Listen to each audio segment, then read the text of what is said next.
నాకు తెలియదు నిజంగా. ఈరోజు నేను వీళ్ళని పిలుద్దాం అనుకోవాలా. నిజంగా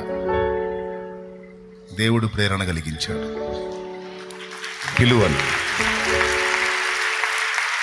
ఎంతమందిని కదిలించాడు రోజు. వీళ్ళందరినీ దేవుడు మాట్లాడి సిద్ధపరిచి ఉన్నాడు. వీళ్ళందరినీ దేవుడు తెచ్చుకున్నాడు. వీళ్ళలో కొంతమంది ఈరోజు బ్రేక్ అవ్వాల్సిందే.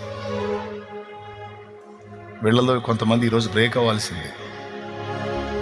దేవుడే అడ్డుపడి తీసుకొచ్చాడు. బ్రేక్ అవ్వడానికి రా, నువ్వు రా. ఈరోజు నా రక్తంతో నిన్ను కడుగుతా. ఈరోజు నా రక్తంతో నిన్ను పరిశుద్ధపరచాలి. రా, నువ్వు నా ఏర్పాట్లో ఉన్నావు. నీ పేరు నా గ్రంథంలో ఉంది నా కుమారి. ఈరోజు నువ్వు ఆగొద్దు, నడు అని తీసుకొచ్చాడు మిమ్మల్ని.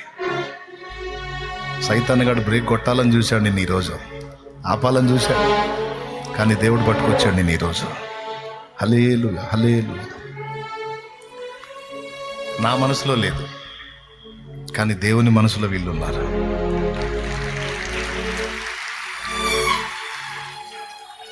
ఇంకా కూర్చున్న వాళ్ళలో ఎవరైనా రక్షణ పొందిన వాళ్ళు ఉంటే అది కూడా నీకు దేవుడిచ్చిన బాధ్యత. నిన్ను రక్షిస్తాను, రక్షించడానికి నా బాధ్యత సిలువలో నేను నెరవేర్చాను. ఇక నీ బాధ్యత ఏంటంటే నమ్మి బాప్తిస్మం పొందడమే నీ బాధ్యత.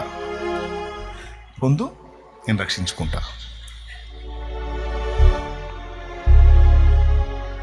ఫ్లైట్ ఎక్కడానికి టికెట్ నేను కొన్నా, బోర్డింగ్ పాస్ నేను తీసుకున్నా. నువ్వు అది నీ చేతికి స్వీకరించడమే. అది స్వీకరించకపోతే అది ఎక్కలేవు.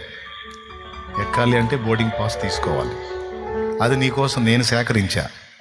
ఇదిగో తీసుకొని యేసయ్య ఇస్తున్నప్పుడు నువ్వేం చేయాలి? స్వీకరించాలి. ఆ చిన్న పని నువ్వు చేయకపోతే రేపు నష్టపోయేది నువ్వే. కాబట్టి ఇంకా ఎవరైనా ఉంటే పరిగెత్తండి, వచ్చేసేయండి రక్షణ కోసం.